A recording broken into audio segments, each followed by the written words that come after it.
बिस्मिल्लाहिर्रहमानिर्रहीम। अस्सलाम वालेकुम स्टूडेंट, आज हम लोग नया चैप्टर स्टार्ट करने जा रहे हैं, numerical analysis, solution of non linear and transcendental equations. Chapter है हमारा solution of non linear and transcendental equation. अब इसमें सबसे पहले दो डेफिनेशन है हमारे पास। Non linear equations, the equations that involve power more than 1. For example, x की power 4 minus 3x square minus x plus 5 is equal to 0। ये देख रहे हैं आप, ये जो हमारे पास एक अलजेब्रिक इक्वेशन है, पॉलिनोमियल है, इसकी पावर जो है 1 से ज्यादा है, तो हम इसे नॉन लीनियर इक्वेशन कहते हैं। ऐसी इक्वेशन जिसमें वेरिएबल की पावर 1 से ज्यादा हो तो उसे हम नॉन लीनियर इक्वेशन कहते हैं। इसके बाद आ जाती है हमारे पास transcendental equations, those equation which involve functions other than just power of x. X के अलावा अगर कोई भी फंक्शन, एक्स के अलावा अगर कोई भी फंक्शन जो है हमारे पास इक्वेशन के अंदर आ जाता है तो हम उसे ट्रांसडेंटल इक्वेशन कहते हैं। फॉर एग्जांपल हमारे पास देखें, e की power x is equal to cos of x plus x square, तो ये एक्सपोनेंशियल है इसमें आ गया, और ट्रिग्नोमेट्रिक फंक्शन इसमें आ गया, और अलजेब्रिक फंक्शन भी आ गया।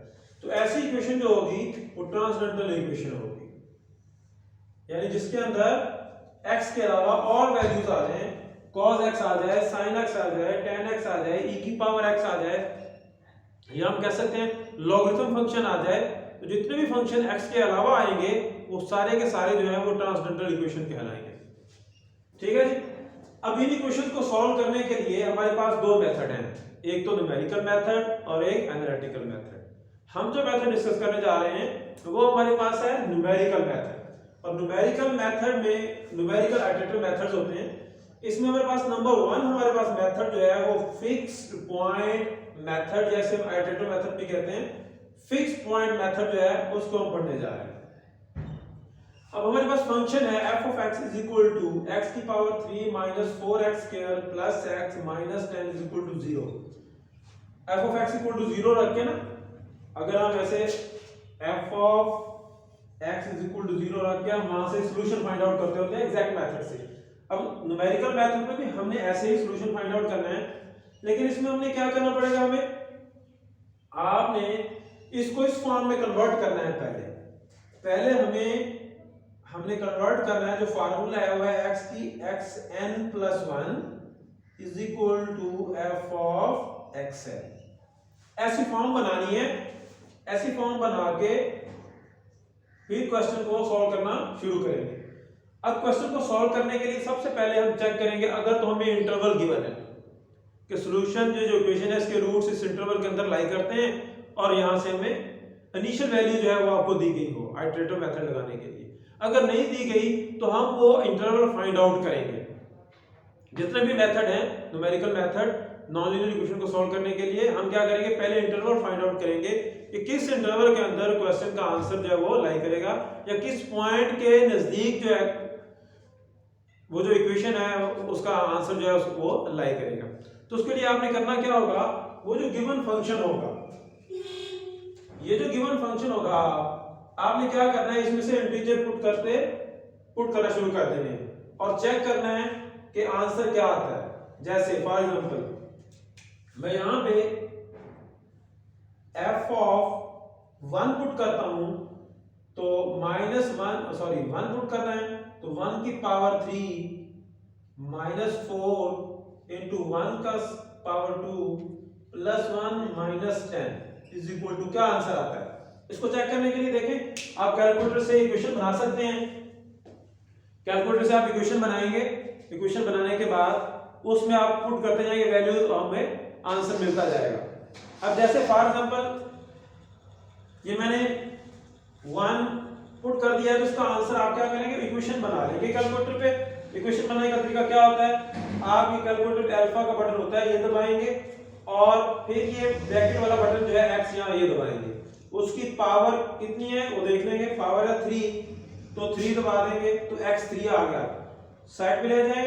फिर है जी -4x², 4 माइनस दबाना है और 4x² अल्फा और फिर ये x इसका स्क्वायर है, फिर है +x तो प्लस अल्फा और ये x दबा दिया जाए, तो -10 तो -10 आ गया। ये इक्वेशन जो है हमारे पास, ये इक्वेशन बन गई है पूरी की पूरी जो हमें सॉल्व करनी है। अब इस इक्वेशन में आपने 1 सॉल्व करना है, तो ये कैलकुलस का बटन होता है यहाँ पे, वो दबाएंगे तो पूछेगा x की कौन सी वैल्यू पुट करनी है, तो हम 1 पुट करके चेक करेंगे और हमारा आंसर आ गया -12। तो ये हमारे पास आंसर जो है, आंसर आ गया -12। अब हम पुट करते हैं f(2), तो जब इसमें 2 पुट करेंगे, इक्वेशन बनी हुई है, दोबारा आप कैलकुलस का बटन दबाएंगे और 2 प्रेस करके इक्वल दबाएंगे तो हमारे पास आ गया -16। फिर हम चेक कर लेते हैं f(3), कैलकुलस और 3 और इक्वल, और ये भी आ गया -16। फिर हम चेक कर लेते हैं f(4), तो फिर कैलकुलस दबाएं और फिर 4 दबाएंगे, इक्वल दबाएंगे तो हमारे पास आ गया -6। आंसर आ गया -6। अब -6 आ गया, आप फिर दबाएं कैलकुलस और 5 दबा दें, इक्वल तो 20।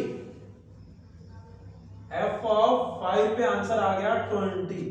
अब यहां पे हम ब्रेक कर देते हैं, क्यों? क्योंकि आप देखें 4 दबाने पे -6 आया है और 5 पुट करने से 20 आंसर आया है, तो हमारा जो इंटरवल होगा वो x जो है वो बिलोंग करेगा, रूट जो है वो बिलोंग करेगा किसमें? 4 और 5 के दरमियान।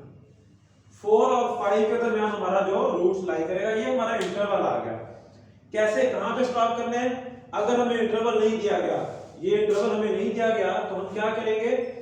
हम फंक्शन के अंदर 1 से वैल्यूज पुट करना शुरू कर देंगे, 1 या -1 से भी कर सकते हैं, 2 3 अब तो पुट करते जाएंगे। कब तक पुट करते जाएंगे? जहां पे जाके साइन चेंज हो जाए, आंसर के साइन चेंज हो जाए हमारे पास। देखिए 1 पुट किया था -12 आया, 2 पुट किया -16 आया, 3 पुट किया -16 आया, 4 पुट किया -6 आया। अभी साइन सारे माइनस आ रहे हैं, साइन चेंज नहीं होगा। जैसे ही 5 पुट किया तो आंसर +20 आ गया, -6 और +20, साइन चेंज हो गया। जहां जिन पॉइंट्स पे साइन चेंज होंगे वो ही हमारा इंटरवल होगा, यानी -6 और 20 साइन चेंज हो गया दोनों आंसर के, तो 4 और 5 जो है हमारा इंटरवल होगा। आंसर, क्वेश्चन का आंसर जो है इस इंटरवल के अंदर लाई कर सकता है और लाई करेगा, तो ये हमारा इंटरवल हो गया। इसे कहते हैं आइसोलेशन ऑफ रूट्स। तो सबसे पहले आप चेक कर लेंगे कि कौन से इंटरवल के अंदर हमारा आंसर जो है वो लाई करेगा, या इन पॉइंट्स के दरमियान हमारा नजदीक हमारा आंसर जो है वो लाई करेगा। पहला काम तो आपका ये होगा, अगर इंटरवल नहीं दिया गया, ठीक है जी। उसके बाद आ जाता है जी इंटरवल नहीं, इंटरवल मिल गया, इसके बाद हमने फॉर्म बनानी है इस शेप में। आपने क्या करना होगा, पूरी इक्वेशन से, जो आपको इक्वेशन गिवन है वहां से एक x की वैल्यू निकाल लेनी है। तो मैं निकालता हूं, देखिए जी हमें दिया हुआ है x³ -4x² + x -10 = 0 दिया, ठीक है जी। मैं यहां पे x3 को इधर रहने देता हूं, इन सारी वैल्यूज को राइट साइड पे ले जाता हूं, तो मेरे पास हो जाएगा x3 = 4x² -x + 10, ठीक है जी। और यहां से मैं एक x इधर रहने देता हूं, तो ये मेरे पास हो जाएगा 4x² -x + 10 / x², यदि 3 था ना तो x² मैं इधर नीचे ले आया हूं और एक x इधर रहने दिया है। तो ये मेरे पास एक फार्मूला बन गया है, मैं इसको लिख देता हूं x⁴ n + 1 = 4 x⁴n⁴ xn⁴ -xn + 10 / xn⁴ तो ये हमारे पास फार्मूला बन गया, इसको मैं b कह देता हूं ये बन गया जो हमारे पास मेन फार्मूला फंक्शन। ये देखिए इस टाइप का फंक्शन बन गया xn + 1 = f of xn। हमें अल्टरनेटिव मेथड लगाने के लिए, फिक्स पॉइंट मेथड लगाने के लिए एक नंबर को हमने यहाँ से वैल्यू x की वैल्यू जो है फाइंड कर ली, पूरी इक्वेशन के अंदर से x की वैल्यू निकाली है हमने। आप यहाँ से भी निकाल सकते हैं, यहाँ से भी निकाल सकते हैं, यहाँ से भी निकाल सकते हैं x की वैल्यू। ठीक है जी, देखें मैंने यहाँ से निकाली है, हम यहाँ से भी निकाल सकते हैं, यहाँ से भी निकाल सकते हैं। लेकिन एक बात का हमने ख्याल रखना है कि हमारे पास एक रिजल्ट है कि अगर हमारे पास फंक्शन जो है f of x जो फंक्शन है उसका डेरिवेटिव लें और एब्सोल्यूट वैल्यू लें, और अगर वो किसी भी पॉइंट, जितने जो पॉइंट्स हैं हमारे पास पुट करें और आंसर आ जाए लेस देन 1, आंसर आ जाए लेस देन 1, तो फिर हम वो जो फंक्शन होगा वो फंक्शन कन्वर्ज करेगा, यानी एग्जैक्ट आंसर की तरफ वो फंक्शन जो है वो कन्वर्ज करेगा। कन्वर्जेंस की जो कंडीशन है कि अब मैं अगर इस फंक्शन का डेरिवेटिव लूं, ये जो फंक्शन बना है x मैंने निकाला है, इसका ये जो राइट साइड पे है इसका मैं डेरिवेटिव लूं और ये इनमें से कोई पॉइंट पुट करूं, कोई पॉइंट पुट करूं, आंसर लेस देन 1 आना चाहिए। जब आंसर लेस देन 1 आएगा तो क्वेश्चन जो है वो कन्वर्ज करेगा, हमारे इंटरवल के अंदर रहेगा और आंसर कन्वर्ज करेगा। f prime of x absolute value less than 1 रखनी होनी चाहिए, तो ये गारंटी है कि आंसर जो है वो कन्वर्ज करेगा। तो इसलिए हमें क्या करना होता है, हमने ऐसी वैल्यू x की चूज करनी होती है जिससे ये वाली कंडीशन जो है वो सेटिस्फाई हो जाए, f prime of x mod less than 1 के इक्वल आए अगर हम इसका डेरिवेटिव लें। ठीक है जी, फंक्शन का डेरिवेटिव लेने से। अब देखिए ना, जब मैं इसका डेरिवेटिव लूंगा तो डेरिवेटिव लेने से सिंपलीफाई करूंगा, एक फंक्शन बन जाएगा तो वो इस कंडीशन को सेटिस्फाई करेगा। ठीक है, तो ऐसी सिचुएशन, ये तो अलजेब्रिक फंक्शन है, अगर ट्रांसडेंटल फंक्शन हो तो वहां से हमें डायरेक्ट वहां से भी पता चल जाता है, तो हम चेक कर सकते हैं कि ये कंडीशन, इस कंडीशन को आपने चेक करना होता है फिक्स पॉइंट में कि ये कंडीशन अगर होगी तो फिक्स पॉइंट मेथड जो है वो कन्वर्ज करेगा एग्जैक्ट आंसर की तरफ। ठीक है जी, ये कंडीशन चेक करनी पड़ती है। तो अब मैंने, और वैसे भी अगर अलजेब्रिक फंक्शन है ना आपके पास, अगर आपके पास अलजेब्रिक फंक्शन है तो आप जिसकी पावर सबसे बड़ी है, जैसे x3 बड़ी पावर थी तो बड़ी पावर वाला मैंने लेफ्ट साइड पे रखा है, उनको मैं बाकी छोटी पावर वाले को राइट साइड पे ले गया, और यहां से x की पावर 1 जो है इधर रहने दूंगा, बाकी जो x की पावर 2 उसको मैं नीचे ले जाऊंगा। तो ये ऐसे फंक्शन बनाने से क्वेश्चन जो है हमारे पास कन्वर्ज करेगा। वैसे तो मैंने बताया कि यहां से भी x की वैल्यू फाइंड आउट हो सकती है, यहां से भी हो सकती है, लेकिन वो कन्वर्ज नहीं करेंगे, वो डाइवर्ज करेंगे एग्जैक्ट आंसर की तरफ, यानी इस इंटरवल के अंदर उसका आंसर नहीं आएगा हमारा। तो अब आपने क्या करना है, ये हमारे पास फार्मूला बन गया, ये हमारे पास xn + 1 फार्मूला बन गया। अब हमने आइटरेशन जो है वो स्टार्ट करनी है। तो अब हमारे पास फर्स्ट आइटरेशन होगी, अब ये आइटरेटिव मेथड है ना, तो इसलिए हम कहेंगे इसकी फर्स्ट आइटरेशन,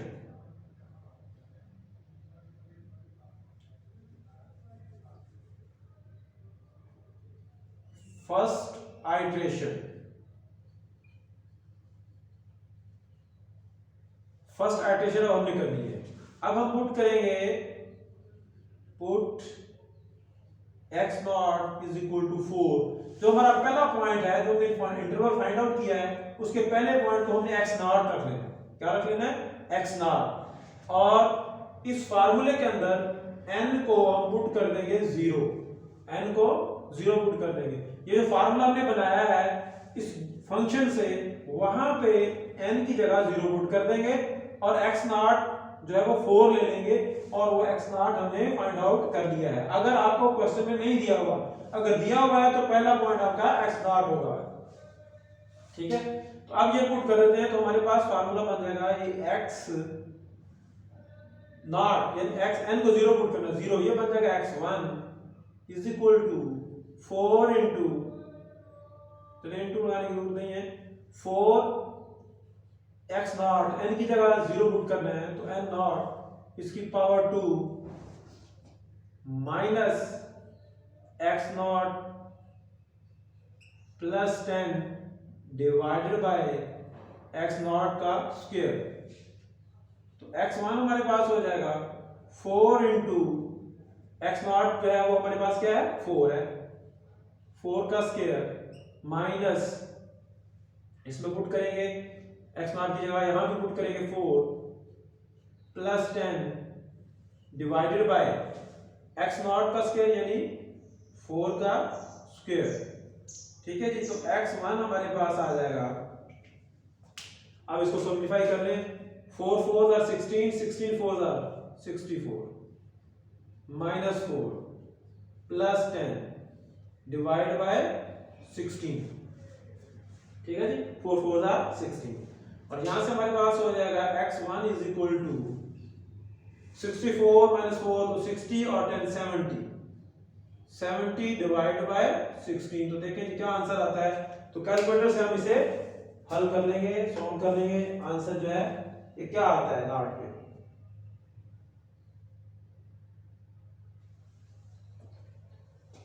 चेक कर लेते हैं।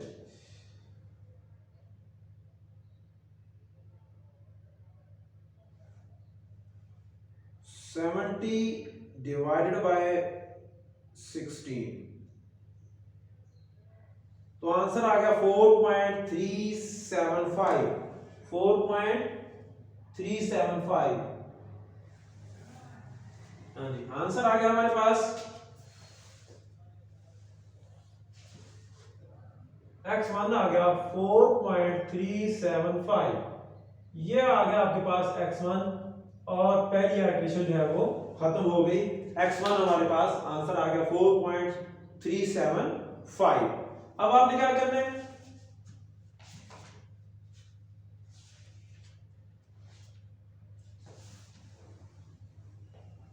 अब आपने जी दोबारा सेकंड आइटरेशन स्टार्ट करनी है। सेकंड आइटरेशन, ठीक है, सेकंड आइटरेशन अब आपने स्टार्ट करनी है। सेकंड आइटरेशन के लिए क्या करेंगे, अब हमारे पास ये फार्मूला जो है इसमें हम पुट करेंगे, n को पुट करेंगे 1, और x1 हमारे पास मौजूद है 4.375।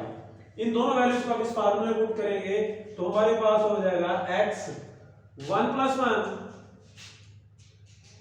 क्योंकि n को 1 रखना है। अब हमने पहले हमने 0 रखा था, अब 1 रख लेना है, तो 1 + 1 इज इक्वल टू 4x1 का square -x1 plus 10 divided by x1 का स्क्वायर। तो ये हो जाएगा हमारे पास x2 is equal to 4 into x1 कितना है, x1 हमारे पास 4.375, इसका ले लेंगे आप स्क्वायर -4.375 और प्लस 10 डिवाइडेड बाय 4.7375 का स्क्वायर। तो ये हमारे पास x2 इज इक्वल टू, इसको हम फाइंड कर लेंगे। मैंने आपको बताया था कि ये इक्वेशन हमारे पास जो है ना पूरी की पूरी बन जाती है कैलकुलेटर पे, तो आप उसको बना लें। ये इक्वेशन जो है आप फ्रिक्शन में हमारे पास इक्वेशन बन जाती है 4α x उसकी पावर 2 है, उसका स्क्वायर है, माइनस अल्फा और x है प्लस 10 है, और डिवाइडेड बाय x का स्क्वायर है, यानी ये x का स्क्वायर है। तो यह आ जाएगा अल्फा x और इसका स्क्वायर। तो इसको सॉल्व करने के लिए कैलकुलेटर आपके पास होना चाहिए। तो ये इक्वेशन आएगी, आप जस्ट ये पॉइंट पुट करेंगे, ये पॉइंट पुट किया आपने, पॉइंट पुट करके जो भी आंसर आएगा आप इसके कैलकुलेटर का बटन दबाएंगे, किस वैल्यू के लिए वो पूछ रहा है, तो हम प्रेस करेंगे 4.375 इक्वल दबाएंगे, तो आंसर आ जाएगा आपके पास 4.293। आंसर आ गया 4.2938। तो ये सेकंड आइटरेशन जो है वो भी आपके पास कंप्लीट हो गई। तो अब हम फाइंड करेंगे थर्ड आइटरेशन।